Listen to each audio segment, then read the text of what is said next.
नमस्कार दोस्तों। आज हम नौ दुर्गा के पावन 9 दिन के अवसर पर हम आज फिर से आपसे मिलने आए हैं। और आज जो हमारे साथ में शख्सियत है वो हिंदी साहित्य में उन्होंने उनका बहुत बड़ा योगदान रहा है पिछले 40 सालों से। वो हिंदी साहित्य ही नहीं बल्कि बहुभाषी साहित्य में, तमिल में, पंजाबी में वो उन्होंने बहुत योगदान दिया है। और तो मैं आप सही समझ रहे हैं, मैं बात कर रही हूँ नरेंद्र कौर जी छावड़ा जी के बारे में, जो एक ऐसी जगह से है जिसका नाम सुन के आपको शायद थोड़ा सा मजा भी आएगा। तो उनका जन्म जो है वो कहीं और हुआ है, लेकिन जहाँ पे उन्होंने जो हमें सूचना दी है कि उनका जन्म स्थान, और सबसे बड़ी बात यह है कि नौ दुर्गा के पहले दिवस पे, और जब ये पॉडकास्ट अब तक पहुंचेगा तो उस दिन उनका जन्म दिवस होगा। उनका जन्म 2 अक्टूबर 1950 को हुआ था और जन्म स्थान झुमरी तलैया, झारखंड। अब चलते हैं हम हमारी साहित्यकारा के पास में और उन्हीं से पूछते हैं कि इसमें राज क्या है। तो आपका बहुत बहुत स्वागत है नरेंद्र कौर जी, हमारे माई एक्सप्रेशंस पॉडकास्ट पर। आप हमें नमस्कार। हमारे दर्शकों को बताएं कि ये आपके जन्म स्थान का ये कैसा, ये मसला क्या है और ये माजरा क्या है, और किस तरीके से आपका जो बचपन था और किस तरीके से आप यहाँ तक पहुंचे। हम धीरे धीरे इन सारे पहलुओं को, सारे पर्दों को हटाएंगे।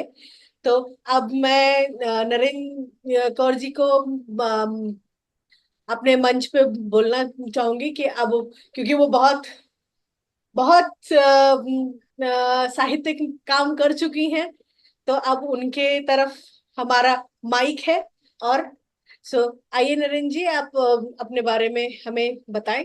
नमस्कार। नमस्कार।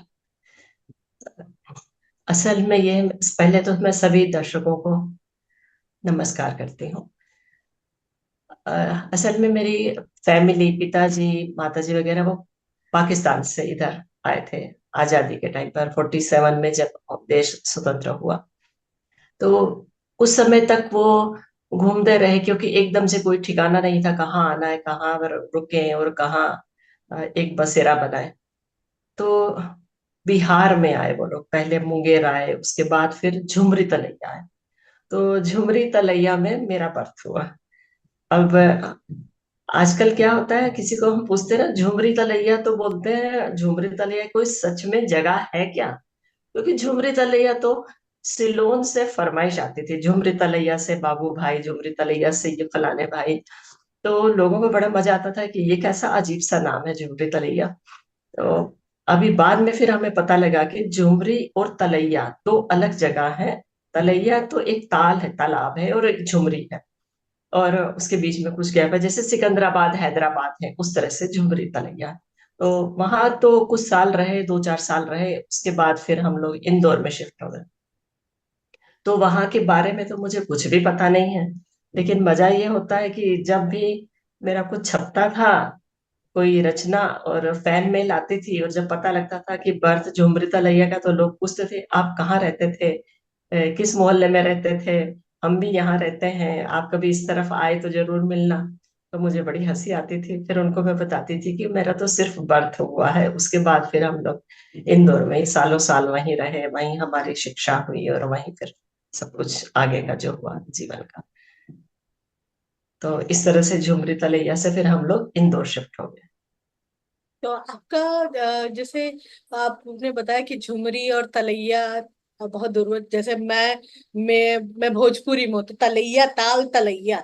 सो एक हाँ, ताल तलैया। होता है जहाँ हाँ, छोटे बच्चे जाते थे हाँ, उस समय में।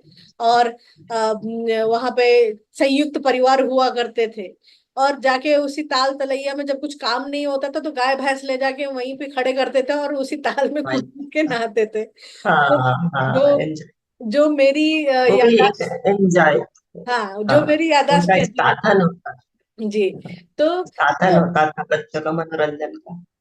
तो आप हमें थोड़ा सा अपने परिवार के बारे में बताएं कि किस तरीके से आपके माता पिता ने और आप को आपका पालन पोषण हुआ, किस तरीके के माहौल में हुआ, और फिर आगे कैसे कैसे पारिवारिक बदलाव में किस तरीके से आपका लेखन वहां से आपको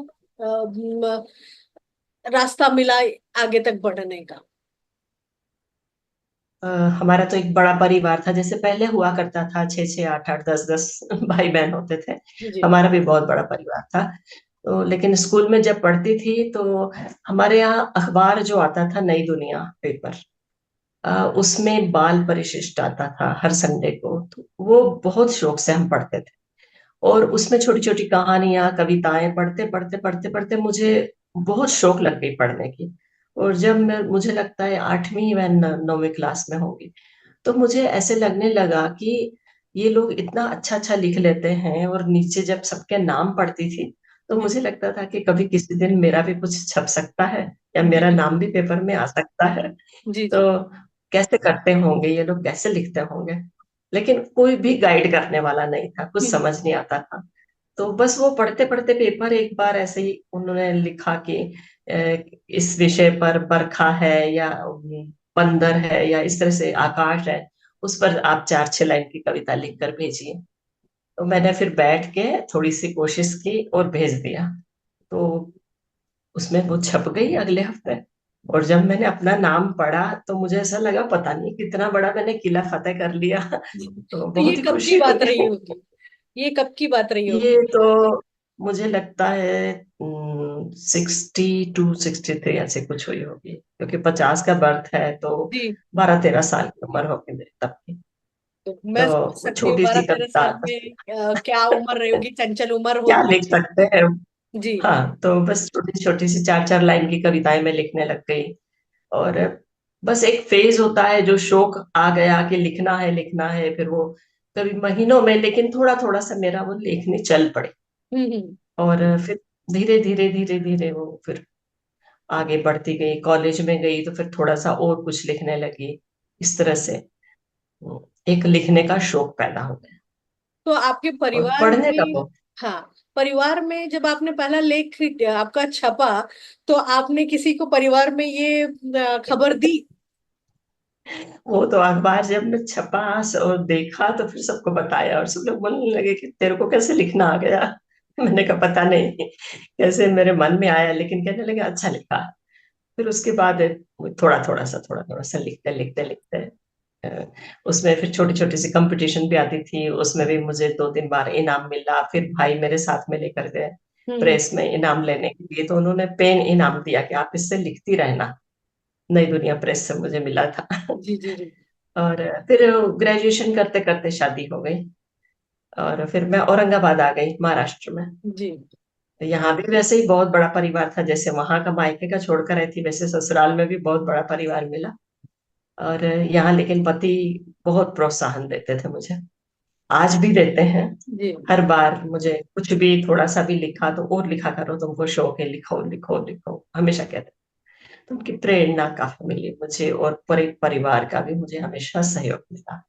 ये बहुत तो जरूरी इस होता है कि तरह फिर, परिवार का सहयोग होना बहुत जरूरी होता है, क्योंकि लिखते समय जो मेरा अनुभव कहता है कि आपको बहुत शांत मन की जरूरत होती है, या आप दुखी भी हैं तो कहते हैं कि जब दुखी होते हैं तो हम ज्यादा लिखते हैं, लेकिन एक एक कोना चाहिए होता है जहां पे हम सारे अपने जितने विचार है ना उनको इकट्ठा करके और फिर हम उसको आगे बढ़ा के लिखते हैं। तो ये हमारे दर्शकों को भी जान के बहुत खुशी होगी कि परिवार जब आपका स्तंभ बनता है, तो वहां पे आप बहुत ज्यादा और बहुत जल्दी ही पायदान चढ़ना शुरू करते हैं। तो जिस तरीके से आपको विभिन्न विभिन्न आपने भाषाओं में लिखा, तो आप आपको ऐसा ही क्यों लगा कि जो आपकी विधाएं हैं, जो आप हमें जो मैंने आपने जो आपकी जीवनी मुझे दी है, तो उसमें जो विधाएं आपने लिखी हैं, उसमें आपने जो लघु कथाओं का है, फिर उसके बाद में कहानियां हैं, लेख हैं, तो ये ये कैसे चुना आप? बस जो छोटे छोटे पहले मैं लिखती थी, आप बीती या घटनाएं या कविताएं तो मैंने कम लिखी हैं। उन्हीं को जैसे पढ़ती बहुत थी मैं, जी। सारे अखबार। फिर उसके बाद अ, जितनी भी हिंदी की मैगजीन्स हैं, हम्म। धर्मयुग, साप्ताहिक हिंदुस्तान, कादम्बनी, उसके बाद ये सरिता, मनोरमा, मेरी सहेली, ये जितनी भी है मैं सारी ही मैगजीन पढ़ती थी। और मुझे ऐसे लगने लगा कि जब तक पढ़ेंगे नहीं हम अच्छा लिख ही नहीं पाएंगे, क्योंकि हमें पता ही नहीं है कि लिखा कैसे जाता है, कोई गाइड करने सही वाला है नहीं। सही बात है। और हमारा जो शहर है औरंगाबाद, ये हिंदी भाषी और पिछड़ा इलाका है, हम्म। मराठवाड़ा एरिया है। तो वहाँ हिंदी कोई बहुत अच्छी नहीं है, और हिंदी के कोई बड़े राइटर भी वहां पर नहीं है गाइड करने वाले। तो एक अपने जितने भी जो विचार आते थे उनको बस लिख देती थी, भेज देती थी। और अगर कहीं छप गया तो बड़ी खुशी होती थी, लेकिन कई बार ऐसा होता था स्वीकृत नहीं होते थे, और वापस आ गए या फिर वहां से कोई सूचना नहीं आई, तो फिर बहुत निराशा भी होती थी कि अब क्या करूं, किससे पूछूं, किसमें क्या गलती। लेकिन यहाँ पर मेरा मार्गदर्शन सरिता मैगजीन के जो संपादक थे विश्वनाथ जी, उन्होंने जी। बहुत अच्छा मुझे गाइड किया। हम्म। जब भी वहां मैंने कोई कहानी भेजी और अगर उन्हें लगा कि थोड़ी सी सुधार की जरूरत है, तो वो लिखकर भेजते थे, इसको थोड़ा सा बदलिए, हाँ हाँ। इसमें थोड़ा सा ये चीज होनी चाहिए, सकारात्मक हो, या इसमें कुछ ऐसी घटना डालिए। और फिर मैं जब ठीक करके भेजती थी तो वो कहानी जरूर छप जाती थी। तो उससे मुझे धीरे धीरे समझ आने लग गई कि हाँ, इस तरह से लिखा जाता है। और बड़ी बड़े जो राइटर्स हैं उनको खूब पढ़ा, उससे भी मुझे थोड़ा सा पता लगा कि किस तरह लिखा जाता है।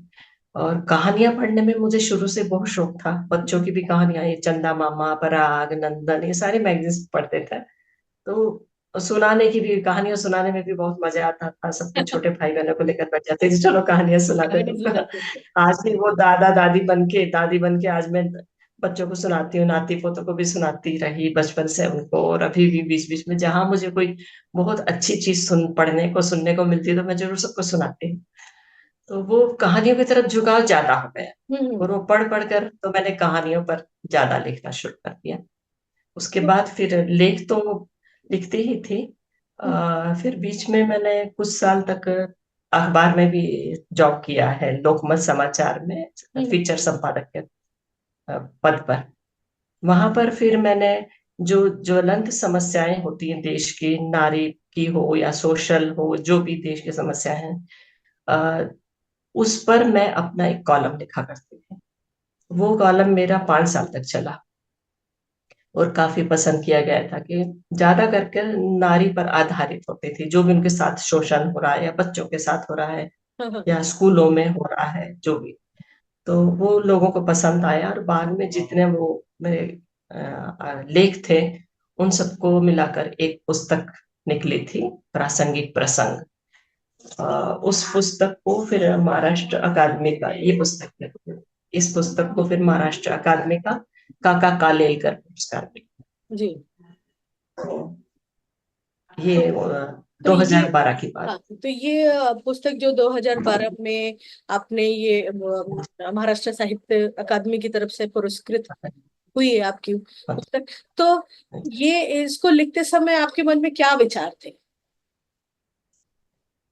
ये जो ज्वलंत समस्याएं देश की हैं, उन पर हाँ। जो लेख लिखे थे उन्हीं का ये कलेक्शन है। जी। वही आर्टिकल सारे इसमें इकट्ठे किए थे। मुझे किसी ने कहा कि आप इतने अच्छा लेख लिख रही हो, उसकी एक किताब बन। तब फिर मैंने पब्लिशर को भेजा, तो उन्होंने कहा कि ठीक है, ये किताब घर से छपी है, और उन्होंने खुद अपनी तरफ से कहा कि हम इसको छापें।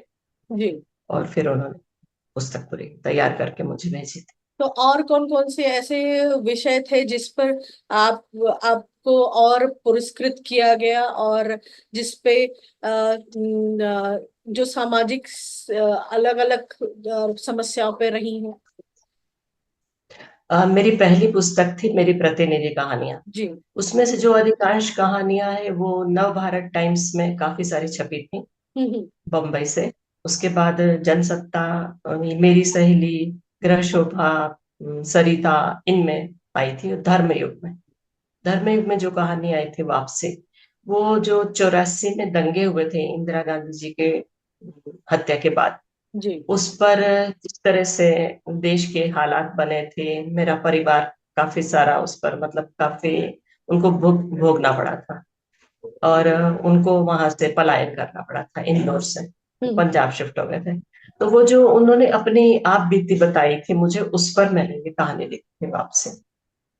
वो सबको बहुत ज्यादा पसंद आई थी और उधर में छपी थी, और काफी रिएक्शन भी आई थी कि सांप्रदायिक सद्भाव के लिए लिखी हुई कहानी है। उसी तरह से और भी समाज में जो गलत रूढ़ियां हैं, जैसे एक ये है कि अगर किसी माता पिता में से किसी की डेथ हो जाती है तो लड़का ही उनका अंतिम संस्कार जी। करे, लेकिन इसको अगर लड़का नहीं है अगर किसी को, तो लड़कियां भी कर सकती हैं।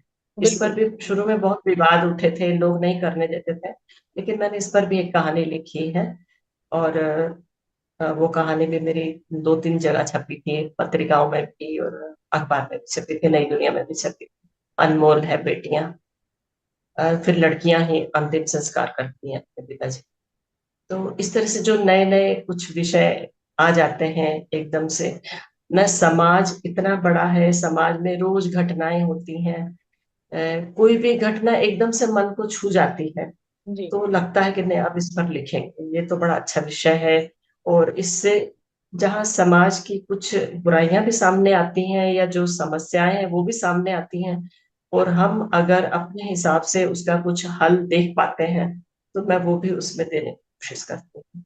और कुछ विषय ऐसे होते हैं कि हमें वो सवाल खड़े करके छोड़ना पड़ता है पाठकों के लिए कि इसका उत्तर वे खुद ढूंढें, क्योंकि हर कहानी का जो समस्या है उसका समाधान हम ही तो नहीं ढूंढेंगे ना, लेखक ही नहीं ये ढूंढेगा। बात तो सही वो है। पाठकों पर छोड़ना पड़ता है कि इसका वो सोचे कि इसका क्या हो सकता है उत्तर।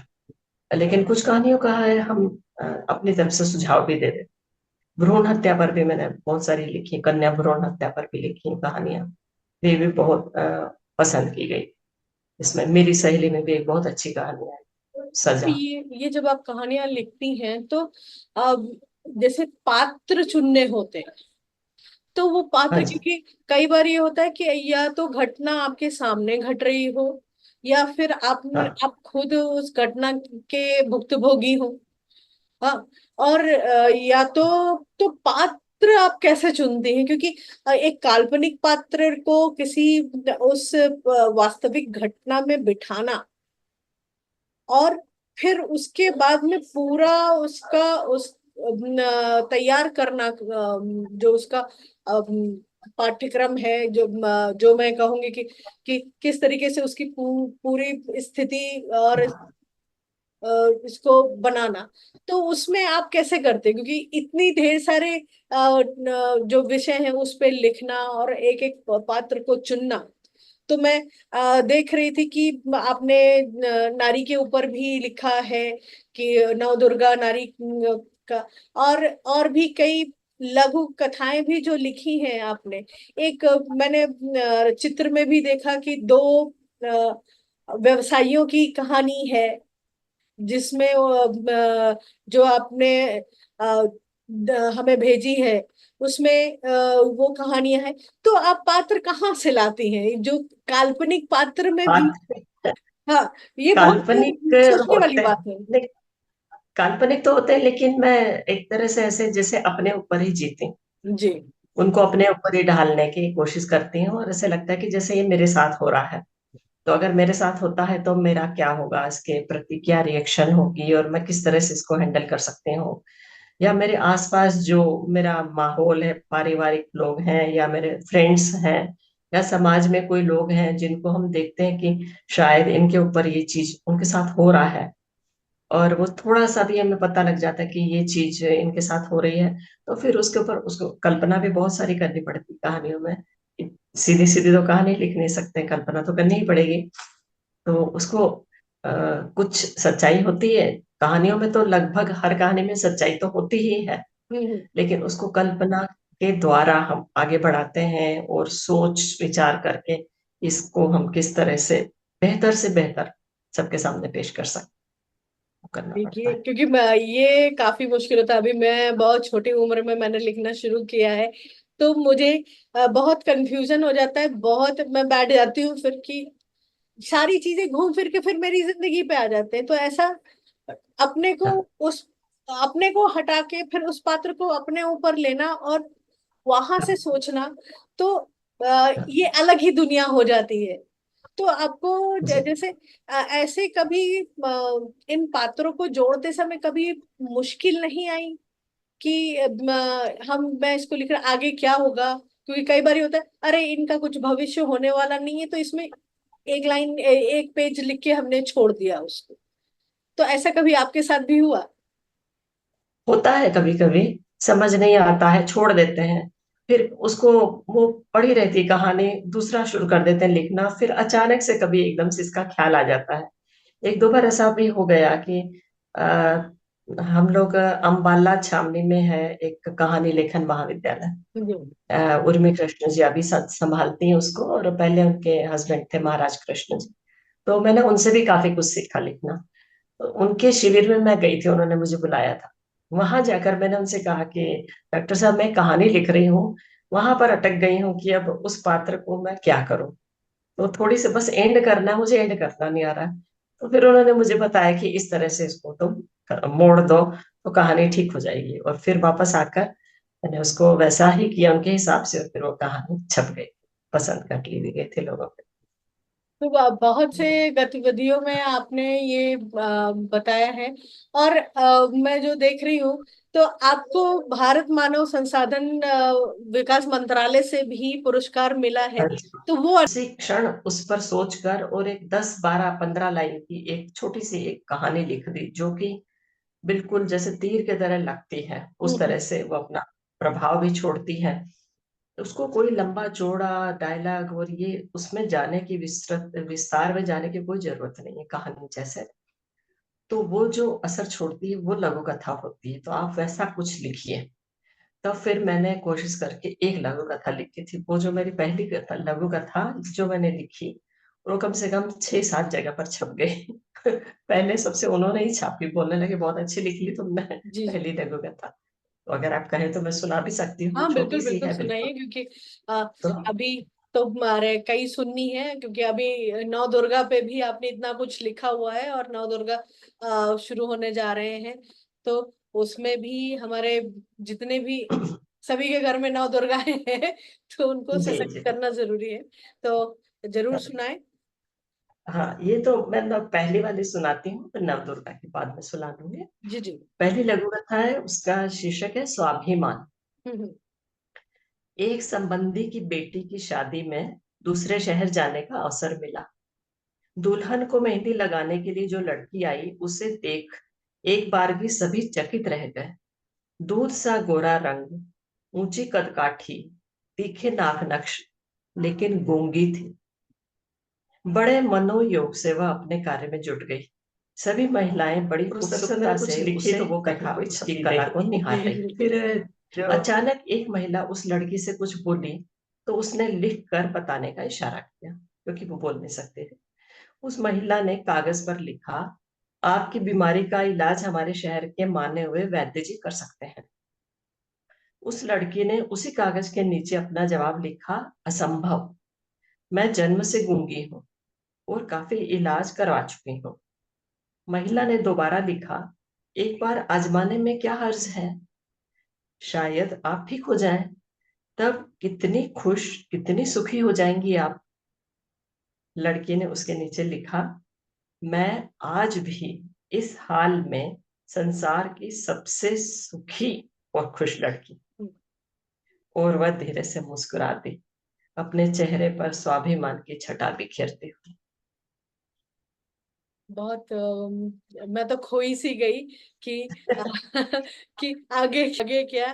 तो ये एक ही चार लाइनों में सामने वाले को जवाब भी मिल गया, और दिख गया, उस और लड़की का स्वाभिमान भी दिख भी गया। रह गया कि उसकी एक कमी दूसरों को, दूसरों और सच में दूसरों को जरा सा मौका मिल जाता है, हाँ, तो वो हाँ, शुरू हो जाते हैं कि हाँ, अ, अपनी राय रखने को, खासकर बिल्कुल। हमारे देश में राय मुफ्त की राय बहुत बहुत दी जल्दी, दी बहुत जाती है। जल्दी।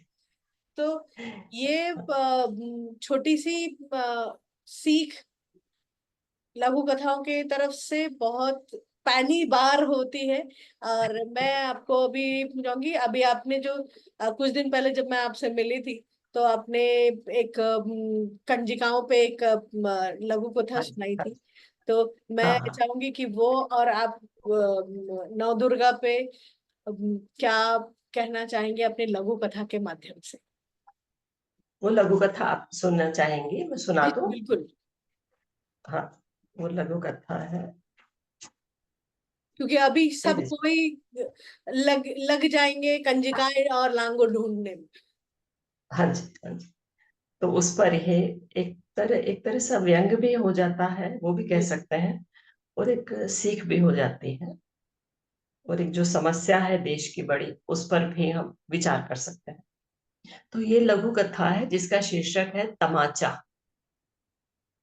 नवरात्रि के दिन चल रहे थे। कल अष्टमी थी और परंपरा के अनुसार इस दिन कन्याओं का पूजन कर उन्हें खाना खिलाकर उपहार दिए जाते हैं। लता ने मोहल्ले में कन्याओं की खोज की तो 6 कन्याएं ही मिली। उसे 11 कन्याओं का पूजन करना था। अब क्या करे?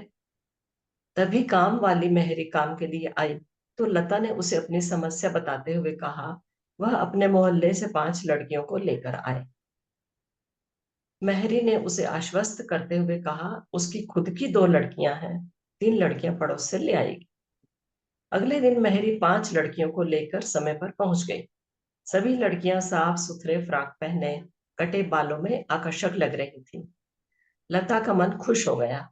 पूरे विधि विधान से उसने 11 कन्याओं की पूजा की, उन्हें भोजन कराया, फिर छोटे छोटे उपहार देकर विदा कर ही रही थी कि उसकी सहेली रमा का फोन आया। उसे भी 4-5 कन्याओं की जरूरत थी। लता ने फौरन मेहरी से उसके घर कन्याओं सहित जाने के लिए कहा। सोचा इन गरीबों का भला हो जाएगा। रमा के घर पूजन कन्या पूजन के बाद जब कन्याओं को भोजन परोसा गया तो वे एक दूसरे का मुंह देखने लगी, हम्म, क्योंकि लता के घर से भरपेट भोजन करके आई थी। हम्म, रमा ने उनकी समस्या समझते हुए खाना पॉलीथीन की थैली में पैक कर दिया। जब वह उनके लिए उपहार लेने अंदर कमरे में गई तो बच्चियों की बातों की ओर उसका ध्यान गया। मैं तो यह खाना माँ को दे दूंगा। दूसरी आवाज, मैं तो दीदी को दूंगा, वह मुझे बहुत प्यार करती है। रमा भौचक्की रह गई। दौड़ती हुई सी कमरे में आई और मेहरी को डांटते हुए बोली, क्योरी, लड़कियों की जेल लड़कों को लेकर आ गई। इतना बड़ा धोखा करते शर्म नहीं आई? हमारे सिर पर तो पाप चढ़ा दिया। तुझे भी देखना उतना ही पाप लगेगा। मेहरी बड़ी सहजता से बोली, बीबी जी, आप जैसे लोग हैं तो कन्या भ्रूण हत्या करवा कर लड़कियों की संख्या कम करवा रहे हैं, तब आपको पाप नहीं लगता? केवल साल में एक दिन पूजा के लिए आपको लड़की चाहिए। कहाँ से लाए लड़की? मैंने तो सिर्फ लड़कों को फ्रॉक पहनाकर छोटा सा झूठ बोला था, पर आप जैसे लोग तो कन्याओं की जन्म से पहले हत्या करके भी अपराध बोध महसूस नहीं करते। अब आप ही फैसला कर लीजिए किसका पाप बड़ा है, मेरा या आप जैसे लोगों का। रमा ने महसूस किया मेहरी ने एक जोरदार तमाचा उसके मुंह पर जड़ दिया, क्योंकि 2 साल पहले उसने भी तो कन्या भ्रूण हत्या कराई थी। हम्म।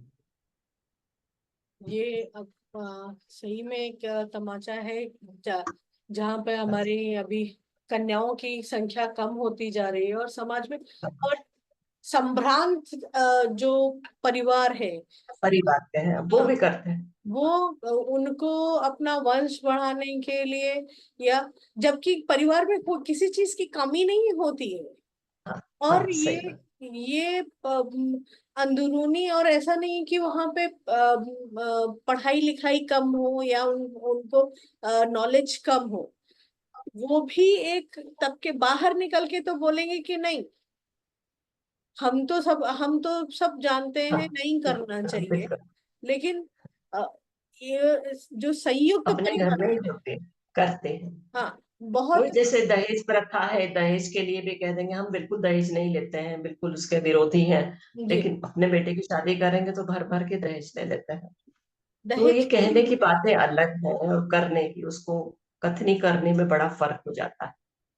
ये बहुत बड़ी समस्या है समाज की। दहेज प्रथा आज भी है, कन्या भ्रूण हत्या आज भी है, महिलाओं का शोषण आज भी है, सब कुछ हो रहा है। हाँ, पहले से कुछ महिलाओं की स्थिति सुधरी है, कुछ काफी हद तक सुधरी है, लेकिन अभी भी बहुत सारी समस्याएं हैं।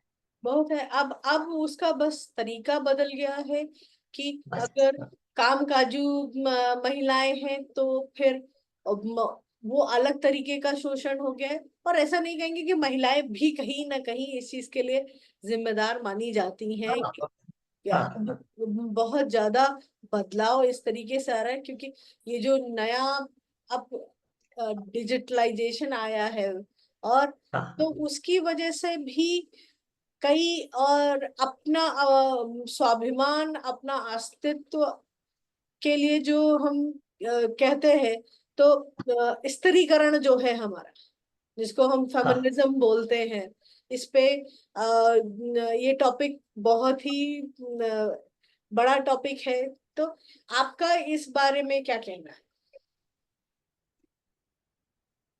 मेरा भी यही कहना है कि एक लिमिट में अगर सब कुछ चलता जाता है तो बहुत अच्छा है। अगर जी। महिलाएं भी अपनी सीमा पार करेंगी तो हम पुराणों में भी पढ़ते आ रहे हैं कि सीता ने सीमा लांगी तो फिर उसका क्या हश्र हुआ था। वैसे ही कि अपनी सीमा के अंदर रहकर अगर काम करते हैं तो सब कुछ अच्छा है, लेकिन आजकल जो कुछ कायदे कानून महिलाओं के हक में बन गए हैं उसका दुरुपयोग भी हो रहा है, ये भी सच्चाई है। उसमें कई बार दहेज के लिए या दूसरे भी अ, प्रताड़ना के लिए या घरेलू हिंसा के लिए उनको जबरदस्ती फंसा दिया जाता है पतियों को। और ये एक माइनस पॉइंट है, बहुत बड़ा है, और इसमें हो रहा है आज, गलत काम हो रहा है इसमें। वो ये तो समझ में आता है। आजकल के जैसे जो आपके समय का साहित्य था, और आज हाँ जो साहित्य पर समाज के सामने आ रहा है, जिसमें समाज की जो जो एक पिक्चर रखी जा रही है, तो उसमें आपको क्या फर्क नजर आता है, उस समय के हाँ, जो में और पहले का आज के में? उस जमाने में हर चीज का होता है ना, जैसे एक अनुशासन होता था, जी। एक दायरे में ही महिलाओं का जो जीवन चलता था। जैसे घर में हम लोग, हमारे जमाने की बात करें तो हम लोग एक बिल्कुल अनुशासित परिवार से आए और वैसे ही आगे भी चल रहा है। बिल्कुल हर चीज की एक सीमा रहती है, उसमें चलते हैं हम। उस समय साहित्य भी ऐसा ही लिखा जाता है। और एक जिसे कहते हैं ना कि बड़े एक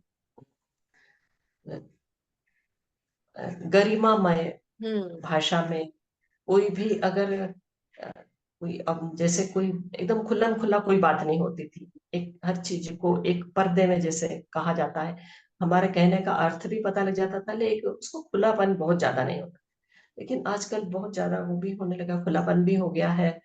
और विषय भी जैसे आजकल फिल्में भी बनती है, तो हम लोगों को तो समझ ही नहीं आता कि ये कब शुरू हुई और कब खत्म हो गई क्योंकि जी। हर चीज बदल चुकी है, सब सोच बदल चुकी है। हमारे समय आदर्शवादी होता था, हर चीज आदर्शवादी ज्यादा होती थी, उपदेशात्मक होती थी, संदेश परक होती थी। लेकिन आज वो चीजों पर ज्यादा ध्यान नहीं दिया जाता, कोई संदेश और इस तरह नहीं। आज जो चल रहा है बस उसको सामने रख देते हैं, उसके बाद पाठक जाने और दुनिया जाने वो अपने विचार रख देते हैं।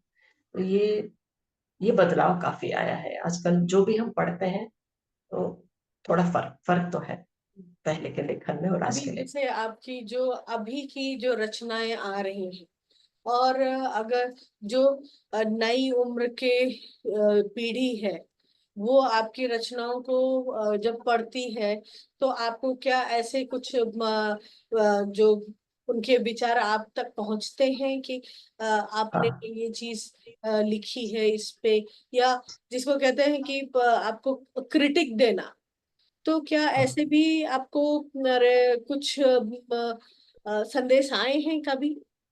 आते हैं। पहले तो देखिए, अभी तो ये सारा डिजिटल हो गया है, अभी तो सब उसी में हम देख लेते हैं। हम्म। लेकिन जब शुरू में मैंने लिखना शुरू किया, कहानियां छप रही थी अखबारों में, पत्रिकाओं में, उस समय सब चिट्ठियां लिखते थे। जी। तो फैन मेल बहुत आते थे, और हम्म। खास करके पंजाब से, पंजाब केसरी, ट्रिब्यून, और दूसरे जनसत्ता, उस तरह के, और पत्रिकाओं में भी छपती थी, तो बहुत आते थे उसमें। ज्यादा करके तो सबको मतलब जो अच्छा लगता था लिखते थे, लेकिन अगर किसी को कुछ चीज नहीं पसंद आ रही तो उस पर भी लोग लिख देते थे कि ये हमारे हिसाब से ये चीज हमें थोड़ा सा ठीक नहीं लगा है, ये इस तरह से नहीं होता है, ये इस तरह से नहीं होना चाहिए। लिखते थे लोग। और आजकल तो बस हम मोबाइल पर लाइक कर दिया, इससे ज्यादा कुछ होता नहीं। किसी को ज्यादा पसंद आता है तो फिर थोड़ा सा लिख देते हैं। अब बीच में मैं मॉम्स प्रेसो से जुड़ी हुई थी, जी और जी। उसमें मैंने 1,000 ब्लॉग्स लिखे थे। हम्म। कुछ को पुरस्कृत भी किया गया था। उसमें बहुत ज्यादा रिएक्शन आते थे लोग हाँ हाँ। के, बहुत बहुत ज्यादा आते थे उसमें रिएक्शन। मतलब हमें कमेंट से हजारों में आते थे कमेंट्स, 30,000, 40,000, इस तरह से कमेंट्स आते थे लोगों के, और लाइक्स तो बिल्कुल मतलब मिलियंस में जाते थे। हम्म। जो व्यूज होते थे, व्यूज मिलियंस में जाते थे। तो जहां तो पे मुझे एक एकदम, तरफ चिट्ठी पत्री, वहां पे मतलब एक लाइन लिखने के लिए बड़ा लंबा एक सफर तय करके एक चिट्ठी आपके पास में आती थी, और आज एक ही क्लिक पे आपको कमेंट्स मिल जाते। तो वो जमाना और ये जमाना, आपको क्या पसंद आता है उसमें से? दोनों का अपना अपना मजा है। वो चिट्ठियां मैंने आज भी रखी हैं, जी जी। 30 और 40 साल पुरानी है, आज भी मेरे पास है कुछ। और उनको पढ़ के अभी भी हर साल जब सफाई करती हूँ दिवाली पर, तो चिट्ठियों को निकाल के पढ़ती हूँ। हाँ मुझे हाँ। मजा आता है पढ़ने में। उसमें से एक तो मतलब कुछ लोग तो ऐसे भी थे, मतलब जैसे तो आप वो टाइम किसी पास कोई करते हैं। कोई ऐसा हो जो आज तक आपको याद हो कि याद है, जैसा आज तक वही नहीं वही सुना रही हूँ, वही सुना रही हूँ कि जी। कोई मेरी एक कहानी छपी, उसमें फोटो छपी। अब वो इत्तेफाक की बात है कि उस समय उम्र भी कम थी, फोटो भी अच्छी आई हुई थी। हाँ हाँ। अब वो किसी लड़के ने लिखा मुझे कि हम्म। आपकी फोटो तो माशा अल्लाह, और पता नहीं क्या क्या लिख दिया। जी। तो वो उम्र पूछ रहे हैं, आपकी उम्र क्या है? मैं बैंक में काम करता हूँ। तो मेरे हस्बैंड ने देखा तो बोलने लगे, तुझे तो प्रपोजल आ गया। मतलब आज आज के जमाने में कहें तो आपकी ट्रोलिंग हो गई। हाँ कि और उस समय मेरी बेटी की भी शादी हो चुकी थी। अच्छा। तो उस लड़के को मैंने कहा, इसके ऊपर तो कुछ लिखना चाहिए। उसने फिर एक दो बार मुझे लिखा, तो मैंने उस पर एक कहानी लिख डाली, सरप्राइज। और मैंने ऐसे लिखा कि उस लड़के को 2-4 बार उसने लिखा, फिर मैंने उसको जवाब दे दिया कि ठीक है। वो लिखता था बार बार कि मैं आपसे मिलना चाहता हूँ, तो मैंने कहा ठीक है, मैं आ रही हूँ दिल्ली में, तो आप वहां आ जाना स्टेशन पर, हम लोग मिलेंगे। और हम दिल्ली गए थे किसी काम से। मैंने उसको ऐसे कहानी के रूप में दिया कि मैं, बेटे और दामाद आए लेने के लिए, और वो भी लड़का खड़ा था बुके लेकर। हम्म। और जैसे हम नीचे उतरे तो वो ढूंढ रहा है, कि उसको लगा पता नहीं कोई लड़की सी होगी। और मैं, उसी प्रौढ़ कौन दंपत्ति आ गए, मैं, हम्म। बेटी दामाद खड़े हैं सामने, उनसे बातें कर रहे हैं। फिर उनको देखा तो मैंने कहा, अरे आप हो क्या? बोलने लगे "हाँ।" मैंने कहा आइए आइए, ये मेरे हस्बैंड है, ये मेरी बेटी है, ये मेरे दामाद जी हैं। और उसका चेहरा ऐसा पक्का हो गया कि समझ नहीं आई कि क्या हुआ। वो उसने बुके पकड़ाया और वापस दौड़ गया। तो इस तरह से ये मैंने कहानी खुद लिखी। में ही एक कहानी हो गई। तो उसमें मैंने ये कहानी लिख डाली, सरप्राइज। कैसा रहा मेरा सरप्राइज? तो ये मेरी अगली सहेली में भी अगली छपी। बार से वो, अरे जहां भी होंगे वो आपको धन्यवाद बोले, अच्छा हुआ बच गया बच गया। तो मैं। मजा आता था, इस तरह कुछ कुछ लिखते थे। कोई कुछ लिख रहा था, कोई दीदी लिख रहा है, कोई बहना लिख रहा है, कोई कुछ, कोई माता जी लिख रहा है, इस तरह से करके मजा आता था वो पढ़ने में। और आज जो है वो अपने हिसाब से लिखते हैं, वो भी अच्छा लगता है। तो हमारी पीढ़ी ऐसी है कि हमने वो भी समय देखा, आज का भी एंजॉय कर रहे हैं, वो भी समय एंजॉय किया। वो बिल्कुल, तो वो वही चीज अब मैंने जैसे कहा ना कि अब लोगों का फॉलोअर कमेंट्स होता है, और इसी फॉलोअर के कमेंट्स में ही आप आपकी रचनाओं की भी तुलना हो जाती है कि आपके हाँ, कितने सही फॉलोअर्स सही। हैं। आप कितने पाल। हाँ हाँ कितना, आजकल तो कई जगह पे जब हम अपनी पुस्तकों का उनका सिलेक्शन भी आपके फॉलोअर के उस पे होता है। तो अच्छा। ये बहुत कुछ चीजें होती हैं जो जिसको मार्केट में लाने के लिए अपनी सारी चीजें कहते हाँ हैं, हाँ हाँ। दिखावा, जो ये दिखावा। बाजारीकरण है ना, आज जी जो बाजारीकरण हो चुका जी। है, बस वही है ये सारा कुछ। अभी मैं, क्योंकि पर मैं खुद अभी एमए सेकेंड ईयर में हिंदी कर रही हूँ, तो विज्ञापन का जब मेरा विषय आया कि स्त्री का विज्ञापन में स्वरूप, तो वो मुझे समझ में आता है कि स्त्री को किस तरीके से लिया गया है। उसी तरीके से अब जो ये स्त्रियों के लिए लेखन लिखे जा रहे हैं, उसकी भी पूरी मान्यताएं बदल चुकी हैं हाँ, इस सही। चीज को लेके। तो मैं इसी चीज पे आपके उस लेख पे आना चाहूंगी जो आपने नवदुर्गा पे लिखा है, उसके बारे में थोड़ी सी रोशनी डालें। नवदुर्गा पर जो नारी, लेख जो, जी, कौन सा? जो आपने नारी नारी नवरात्रि, नारी नारी शक्ति के लिए। लेख जो लिखा है, जी जी। लेख छपा था मेरा हाँ मेरा और भी। मैं अक्सर जितने त्योहार आते हैं, जैसे अभी गणेश चतुर्थी गई है, हाँ हाँ। अभी नवरात्रि है, दिवाली है, होली है, जितने त्योहार होते हैं मैं हम्म। इन पर सब पर लिखती हूँ लेख। और मेरे सब लोकमत समाचार, दिव्य हिमाचल या यहाँ के अखबार में छपते रहते हैं, और मैं उनका आध्यात्मिक महत्व लिखती हूँ, जी। क्योंकि मुझे थोड़ा सा स्पिरिचुअलिटी में शौक है, और मैं सुनती और पढ़ती रहती हूँ। तो नवरात्रि पर ये हम जो देवियों की पूजा करते हैं जी। और अष्ट शक्तियों का आह्वान करते हैं कि हम्म। हमें अपने जीवन में हमें शक्तियां चाहिए, तो ऑलरेडी हम नारी हैं। हमारी नारी क्या, पुरुष क्या, हर इंसान के अंदर अष्ट शक्तियां ऑलरेडी हैं। क्योंकि हम अ, ये शरीर तो हमारा है ही, लेकिन हम शरीर को चलाने वाली हमारी आत्मा है। जो आत्मा होती है उसके अंदर पूरी शक्तियां रहती हैं। जी तो जी। हर मनुष्य में सारी शक्तियां, लेकिन वो सब हम भूल गए हैं, सोई हुई हैं शक्तियां। और हम बाहर इधर उधर ढूंढ रहे हैं कि हमें माता से, माता रानी की पूजा करेंगे, फिर हमें शक्तियां दो, हमें हिम्मत दो। ऑलरेडी हमारे अंदर सब कुछ है, तो हमें वो जागने की जरूरत है। अब नवरात्रि पर हम जागरण करते हैं, उपवास करते हैं, व्रत करते हैं, जगराता करते हैं, दीपक जलाते हैं। ये जो है, तो ये हर चीज का अलग अलग महत्व रहता है। जैसे अब दुर्गा माता को दिखाते हैं, उनकी 8 भुजाएं दिखाते हैं। जी। अब ऐसे किसी की 8 भुजाएं तो हो नहीं सकती है ना, वो 8 भुजाओं का मतलब है शक्ति। 8 भुजाएं मतलब अष्ट शक्ति। तो दुर्गा माता है तो अष्ट शक्ति की वो देवी हैं। उनके हम्म। पास सारी शक्तियां हैं, तो जो उन शक्तियों से उन्होंने उनके हाथ में जो है दिखाते हैं, तलवार है, तीर कमान है, कमल का फूल है, और शंख है, अलग अलग तरह के अस्त्र शस्त्र दिखाए जाते हैं। तो देवियां तो ऑलरेडी अपने आप में पवित्र हैं, और ऑलरेडी उन्होंने सारे विकर्मों को और विकारों को जीत के, और बहुत ऊंची देवी देवताओं की पूरी पाई हुई है पदवी।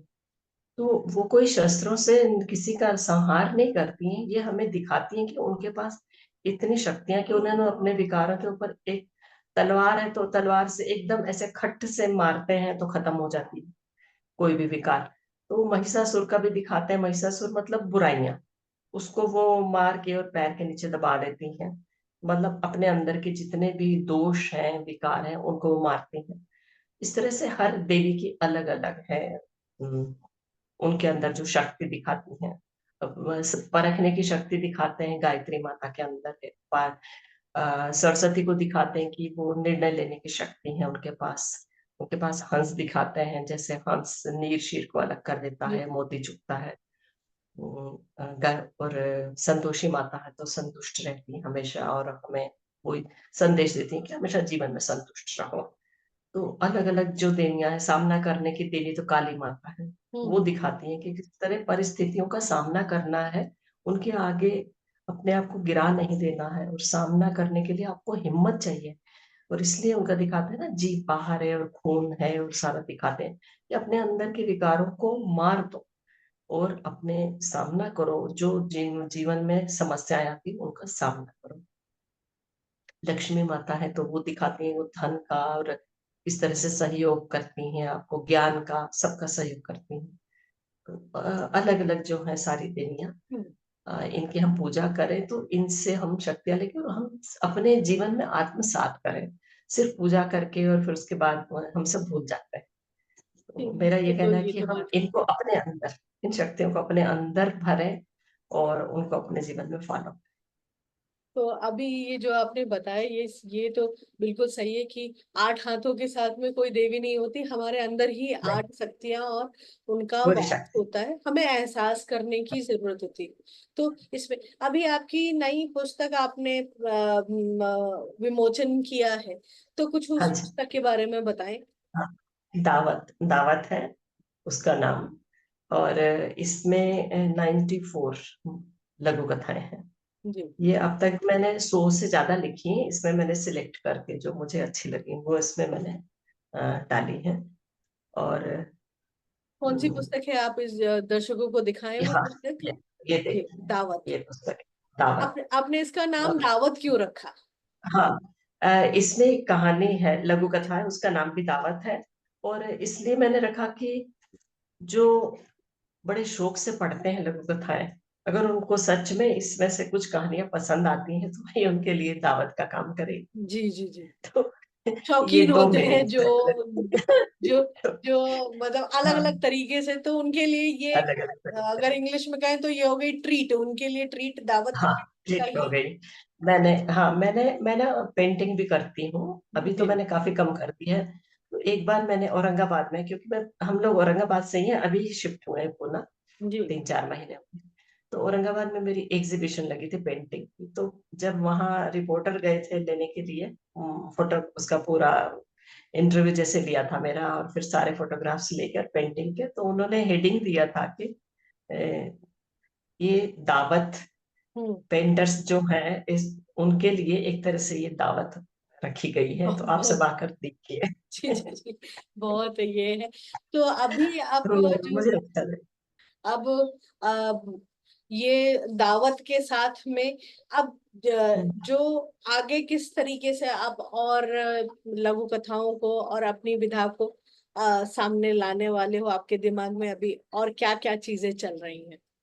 हाँ, अभी तो मैं कुछ 3-4 ग्रुप से जुड़ी हूँ यहाँ आने के बाद भी, और पहले भी जुड़ी हुई थी 3-4 ग्रुप से, साहित्य ग्रुप, लघु कथा ग्रुप से भी जुड़ी हूँ। यहाँ आने के बाद काव्य मंच के 2 ग्रुप हैं और एक औरंगाबाद का भी है। तो अ, हर बार क्या होता है कि सभी लोग कविताएं सुनाते हैं, और मैं जब आती हूँ तो मैं कहती हूँ मैं लघु कथा सुनाऊं। तो हमारे सर जी हैं, राम कुमार जी, जी वो कहते हैं कि नहीं, आप कविता सुनाइए। मैंने कहा सर मैंने तो ज्यादा कविताएं लिखी नहीं, 2-4 ही लिखी हैं। उन्होंने कहा नहीं, आपको ही सुनाइए, आपने जो लिखी है। मैंने जब सुनाई तो कहने लगे आप लिख सकते हैं, क्योंकि आपको लिखना आता है, लेकिन आपका ध्यान ज्यादा लघु कथा और कहानियों पर है, इसलिए आप उस तरफ ज्यादा रुझान क्या है, आप इसलिए आपने आप लिख रहे हैं। आपने वो तरीका, वो वाला डब्बा खोला ही नहीं उतना, एक झांक के निकल गए, उस डब्बे की तरफ गए नहीं, नहीं तो नहीं। वो कहने लगे नहीं, आप लिखो, आप लिखो। और उस दिन तो जो उन्होंने मेरा इंटरव्यू लिया था, तो जी कहने लगे कि देखो, अब आपको कविताएं लिखनी ही पड़ेंगी, और जब भी प्रोग्राम होगा आप कविता सुनाओगे। और मैं आपसे ये प्रॉमिस करता हूँ कि आप खूब सारी कविताएं लिखिए, मैं आपकी किताब छपाऊंगा। यही कविता की यही प्रोत्साहन जरूरी होता है। और कब ये मैं बन किताब भी जाती है। छपाऊंगा और आपकी समीक्षा भी कर दूंगा। तो उनको पिछली बार प्रोग्राम में हम बैठे तो मैंने कहा सर आपने कहा था, तो उसके बाद मैंने 3 कविताएं और लिखी। तो फिर मैंने उस एटलीस्ट दिन आपको प्रोग्राम उनकी में डांट का असर पड़ा। वो आपके बिल्कुल, अध्यापक वो निकले। बिल्कुल मेरे पीछे ही लगे, नहीं आपको लिखनी पड़ेगी, आप लिखिए, आप लिख सकती हो। तो मैंने लिखी और फिर सुनाई तो बोलने लगे नहीं बिल्कुल अच्छी लिखी है, अभी और लिखिए। तो अभी अगली बार जब होगी मीटिंग तो देखती हूँ मैं कहाँ तक पहुंचती हूँ। बिल्कुल तो बिल्कुल, कोशिश आप कर रही जरूर। हूँ कि अब अगली किताब मेरी कविता की ही जी, बने। तो आएगी। कोशिश करूंगी, कोशिश हाँ करूंगी मैं बिल्कुल। तो कविताएं अभी लिखने की। अभी मैं एक अब जो प्रश्न पूछने जा रही हूँ, और अब हमारा समय भी हो रहा है, तो उसी तरीके से कि आपने एक ही भाषा में नहीं कई भाषाओं में भी लिखा है, तो वो आपका अनुभव कैसा रहा? हाँ, नहीं लिखा मैंने हिंदी में, और हिंदी के बाद मैंने पंजाबी में उन कहानियों का अनुवाद खुद किया है, अच्छा। क्योंकि मैं पंजाबी भाषी हूँ। तो हम्म। मैंने पंजाबी में किया, और वो पंजाबी की भी सारी कथाएं मेरी अच्छी मैगजीन्स में छपी हैं। अक्स है, समदर्शी जो कि पंजाबी अकादमी की मैगजीन्स है, उसमें मेरी तीन चार कहानियां छपी हैं। हम्म। दो तीन कलेक्शन में छपी हैं, सास बहू की कहानियां हैं, वो भी पिछले साल छपी हैं। तो ये सारी कहानियां, और इनके ऊपर मतलब सारी जो छपी थी इनकी एक किताब निकाली, और उसका नाम है आईना। जी। तो उसको पंजाबी साहित्य अकादमी ने उसकी 50 कॉपियां मुझसे खरीदी थी। उनको बहुत उनको बहुत पसंद आई। वो कहने लगे हम हर साल 10 किताबें खरीदते हैं, तो इस साल आपकी किताब खरीदेंगे। बहुत वो बहुत भी। ये अरे एक बहुभाषी लोगों के लिए अपनी मातृभाषा में लिखना। और क्योंकि हाँ मैं हमेशा भाषाओं की प्रेमी रही हूँ, तो हमेशा मेरा यही रहता है कि मैं जो भी काम करूँ, मेरे साथ में मेरी भाषाओं का जो हाँ पैशन है वो साथ साथ चलता रहे। और तो मैं दूसरों से हाँ। पूछती रहती हूँ कि आप अपनी मातृभाषा के लिए क्या कर रहे हो। मातृभाषा की, हाँ। वैसे जैसे मातृभाषा के लिए मैंने एक कर दिया, तो ऐसे ही मुझे औरंगाबाद में मेरी दो चार फ्रेंड्स हैं, उन्होंने कहा आप इतने साल से महाराष्ट्र में रह रहे हो, हिंदी में इतना लिखा, लेकिन महाराष्ट्र की भाषा मराठी है, तो आपने मराठी को क्या दिया? तो मुझे बहुत बुरा लगा। मैंने कहा सच में बिल्कुल ये सही तो बात। हमें काम करना चाहिए, क्या हम हाँ। महाराष्ट्र में रहते हैं और मराठी पर हमने काम नहीं किया? तो फिर मैंने मेरे दो तीन जो अच्छी लेखिकाएं हैं मराठी की, उनसे कहा कि अगर आप मेरी कहानियों का अनुवाद कर देंगे मराठी में, तो हम किताब निकालेंगे। तो एक तो सांगली से है, जी। उज्ज्वला केलकर।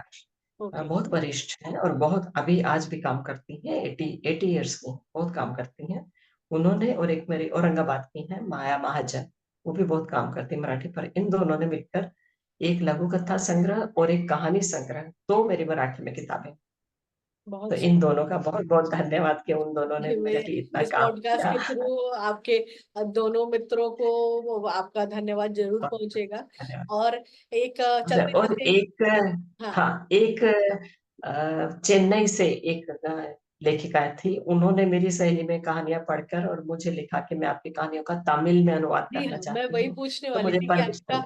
तमिल हाँ में भी एक संकलन तमिल। आया है। हाँ।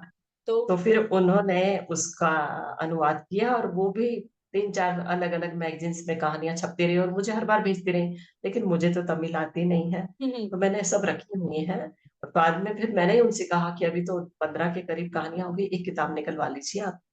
तो उन्होंने फिर प्रकाशक से बात की, प्रकाशक ने निकाल दी किताब। और बहुत फिर उसका भी बहुत अच्छा विमोचन हो गया औरंगाबाद में। और सब लोगों को बड़ा अच्छा लगा कि तमिल में आपकी कहानियों का अनुवाद हुआ औरंगाबाद में पहली बार। जी। तो तो एक ये अभी हुआ। आपने इतना कुछ किया जिसके लिए अभी तो हम लोग को बहुत कुछ सीखना है।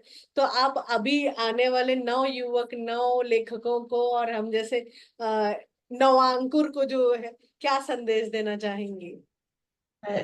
तो यही, जैसे मैंने अपने देखा है कि लिखते लिखते लिखते आज 40 साल हो गए हैं। जी। तो शुरू में अगर कहें कि हमने 2 4 8 10 कहानियां लिखी और हमारा नाम हो जाए और हम बड़े फेमस हो जाए, ऐसा कभी भी नहीं होता है।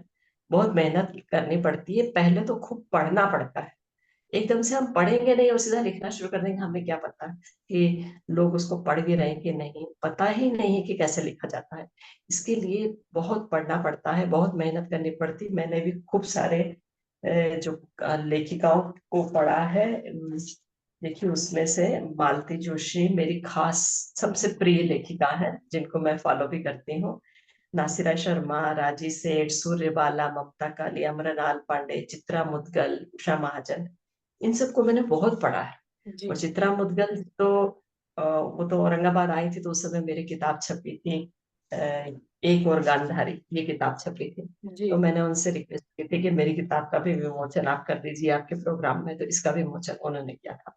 और इस किताब को अगले साल महाराष्ट्र हिंदी साहित्य अकादमी का मुंशी प्रेमचंद पुरस्कार मिला था। बहुत तो बड़ी बात बहुत है खुश ये। हुई वो, तो बहुत खुश हुई है चित्रा जी। तो आज भी मेरे कांटेक्ट में है, हमेशा आशीर्वाद देती हैं, जी, और कहती है मैं मुझे भी एक उनके बात। अभी हाँ फर्स्ट ईयर में थी, तो उनकी जो किताबें थी और तो वो मैंने पढ़ी और बहुत प्रभावित हुई। तो बहुत क्योंकि प्रभाव। बहुत ढेर सारी भाषाएं हो जाती हैं, तो अभी मैंने भी पढ़ना कि जैसे जैसे मेरे भी बच्चे छोटे हैं, बड़े होंगे, तो उसी तरीके से मुझे भी अपने लेखन पे परिमार्जित करना है। तो मैं नरेंद्र जी अभी आपको बहुत बहुत बधाई देती हूँ कि आपकी ये नई धन्यवाद। पुस्तक हर नव युवक तक पहुंचे, और उनको सच में ये दावत इस दशहरे और दिवाली में मिले, और ये दावत वो अपने घर ले जाएं, और एक दावत वाला माहौल में इसको अपने परिवार के साथ में बैठ के पढ़ें और इसको आगे तक पहुंचाएं। इसी के साथ में हम आपके आगे के सारे जो काव्य मंच आने वाले हैं, और आपकी नई मंशा है कविताओं की पुस्तक लाने की, उसके लिए भी बहुत बहुत शुभकामनाएं देते हैं, बहुत प्रार्थना करते हैं। और जल्दी हम फिर मिलेंगे इसी शुभकामना के साथ में। अब हम विदा लेंगे, और अपने दर्शकों से भी। सो अभी आप लोगों ने सुना नरेंद्र कौर जी को, और ये पॉडकास्ट उनके जन्म दिवस पर 2 अक्टूबर तो आपने मुझे 2024 तोहफा को, दे दिया। जी, तो ये प्रसारित होने जा रहा है। हाँ, हाँ, तो तो मुझे बहुत बड़ा तोहफा मिल गया जी, बर्थडे का। मैं उम्र नहीं पूछूंगी, बस आपके उम्र के और आपके स्वास्थ्य के लिए बहुत कामनाएं करूंगी ऊपर वाले से, नव दुर्गा से यही कामना रहेगी कि आप इसी तरीके से लिखते रहें, और समाज और जो हमारे नव युवक हैं उनको रास्ता दिखाते रहें। मेरे सभी दर्शकों को नमस्कार। और आपका नमस्कार। बहुत बहुत धन्यवाद कि आपने मुझे इस मंच में शामिल जल्दी किया। ही मिलेंगे हम फिर से। नमस्कार। नमस्कार। नमस्कार।